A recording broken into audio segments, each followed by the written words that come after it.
जय जय नारायण नारायण हरि हरि, जय जय नारायण नारायण हरि हरि, तेरी लीला सबसे न्यारी न्यारी हरि हरि। ये कहाँ आ गया हूँ मैं? क्या ये वही भारत देश है जिसकी महिमा हम करते हैं? एक धर्म, एक भाषा, एक राज्य। ये क्या हो रहा है पूरे भारतवर्ष में आज? चारों तरफ हाहाकार, इतना दुख। यहाँ तो अनेक धर्म, अनेक भाषाएं हैं। इस भारत का अब क्या होगा? जहां पर नारी को सर्वोच्च सम्मान दिया जाता था, आज उसी नारी को किस तरह से देखा जा रहा है? हे प्रभु, भ्रूण हत्याएं हो रही यहाँ पर। ओहो हो, इतना दर्द, इतना दुख। मुझे लगता है अब ये बात विष्णु देवा को बताना पड़ेगा। वही कुछ मार्गदर्शन हम सभी को दे सकते हैं। तो चलिए प्यारे भाई और बहनों, मेरे साथ आप भी विष्णु देवा का आह्वान कीजिए। उन्हीं से हम जानेंगे कि आगे क्या हो सकता है इस भारत देश का। विष्णु देवा, प्रकट हो जाओ, धरती मां तुम्हें पुकार रही है। हे प्रभु, आ जाओ। आज धरती इस तरह से बन गया है कि यहाँ पर रहने लायक नहीं। जिस भारत में देवी देवता समान लोग रहते थे, यहाँ पर उस तरह का कोई भी व्यक्ति नहीं दिखाई दे रहा है। ओहो प्रभु, आप आ गए। आपका दर्शन पाके मैं धन्य हो गया। आपने मुझे याद किया नारद? हाँ प्रभु, मैंने याद किया आपको क्योंकि कुछ समय पहले मैं भारतवर्ष में घूमने गया था, लेकिन वहां की दशा जो है बहुत ही दयनीय है। जहां पर हम बात करते थे भारत देश की, एक धर्म, एक भाषा, सोने चांदी के महल थे, वो सब कुछ खत्म हो गया है। प्रभु, कुछ योजना बताइए इस भारतवर्ष का कल्याण के लिए। योजनाएं तो राजनेता बनाते हैं, सरकार बनाती है। क्या आप उनसे मिले नारद? हाँ प्रभु, मैं उनके पास भी गया था। किन राजनेताओं की आप बात कर रहे हो? वहां पर तो सिर्फ दो ही सभा चलते हैं। एक तरफ चुनाव सभा, दूसरी तरफ शोक सभा चलता है, और हर वर्ष पंचवर्षीय योजनाएं बनती है, लेकिन सब विफल हो जाते हैं। प्रभु, आजकल के अभिनेताएं भी बहुत प्रसिद्धि को प्राप्त कर रहे हैं, उनसे भी पूरा समाज प्रभावित होता है। क्या आप उनसे भी मिले नारद? नारायण नारायण नारायण, किन अभिनेताओं की बात आप कर रहे हैं प्रभु? आज तो उन्हीं की वजह से भारत पूरी तरह से नरकमय हो गया है, और उनके पास तो समय भी नहीं है। उनकी दुनिया ही कुछ अलग है। वो घर से निकलते हैं, स्टूडियो में चले जाते हैं, और स्टूडियो से सीधा घर। समाज से उनका कोई लेना देना नहीं है। उनकी दुनिया ही कुछ अलग है प्रभु। तो आजकल के आचार्य, विद्वान, पंडित जन क्या कर रहे हैं मुनिवर? आप उनसे मिले? प्रभु, उनसे भी मैं मिला, लेकिन जिस गुरुकुल में हम पढ़ते थे, जहां पर हमें अच्छे संस्कार मिलते थे, आत्मा ज्ञान मिल जाता था, लेकिन आज स्कूल, कॉलेज, यूनिवर्सिटी बड़े बड़े हैं, लेकिन वहां पर संस्कार की कोई बात नहीं होती है, और ना ही आत्मज्ञान कोई देता है। प्रभु, आज विद्या व्यवसाय का रूप ले चुका है।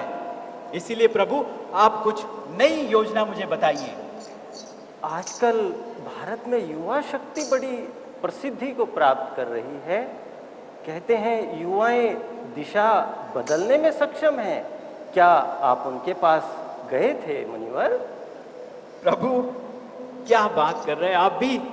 मैं उस युवा शक्ति के पास भी गया था, लेकिन भारत जो युवा देश है, उसका युवा जो है दिशाहीन हो गया है। मैं उनके बारे में क्या बताऊं?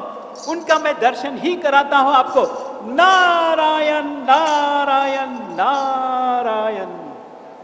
प्रभु, अब देखिए, आज का ये युवा हाईटेक युवा है। इसके कानों में मोबाइल, हाथों में लैपटॉप, इसकी दुनिया ही कुछ और है। ये अपने को समझता है कि मैं पूरी दुनिया को लेके चल रहा हूं। और देखिए, नारायण नारायण नारायण। इसे देखिए प्रभु, बीबी, बच्चे सब है, सब रो रहे हैं, लेकिन इसको कोई गम नहीं। ये अपनी दुनिया में मस्त है।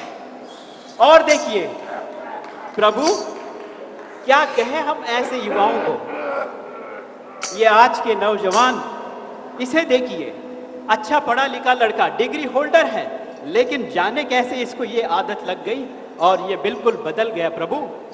और देखिए, इसे देखिए, ये भी पढ़ा लिखा है लेकिन अपनी दुनिया से बिल्कुल अलग है। सिगरेट पीना, मारामारी करना इसके लिए आम बात है प्रभु।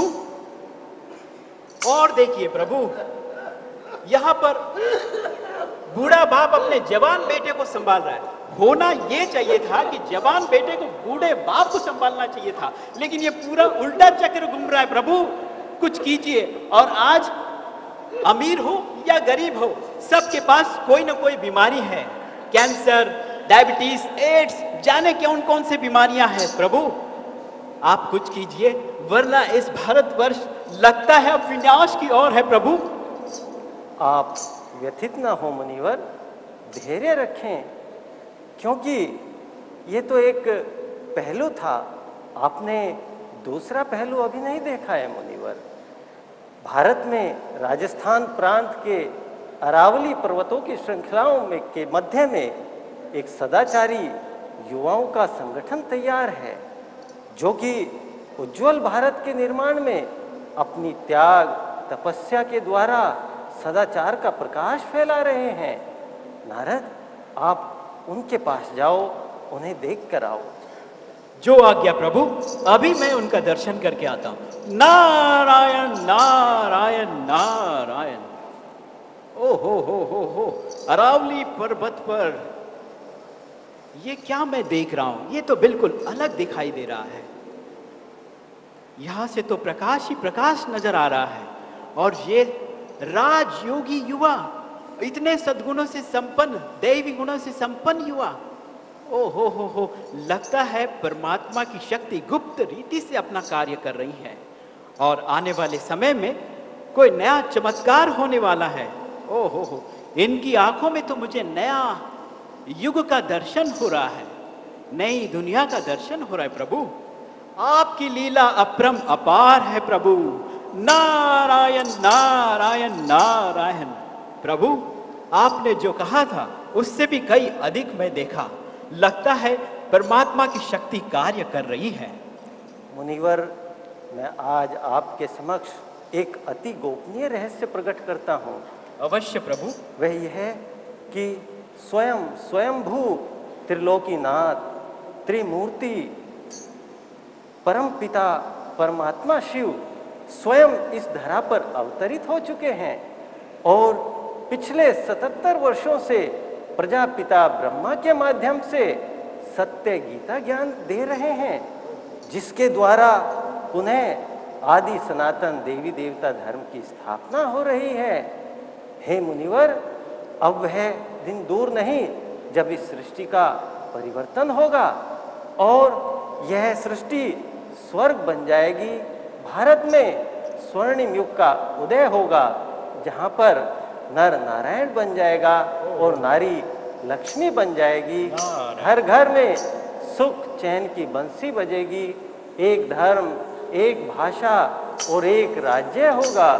हे मुनिवर, मैं आपको भी आदेश देता हूँ कि आप भी परमपिता परमात्मा शिव के इस दिव्य कर्तव्य में लग जाइए और जन जन को परमात्मा शिव का ये संदेश पहुँचाइए। आप अतिशीघ्र कीजिए, क्योंकि ये परमात्मा का कार्य अभी संपन्नता की ओर बढ़ रहा है। जो आज्ञा प्रभु। अभी मेरा प्रस्थान का समय हो रहा है। अवश्य प्रभु। आपका कल्याण हो नारद। नारायण नारायण नारायण।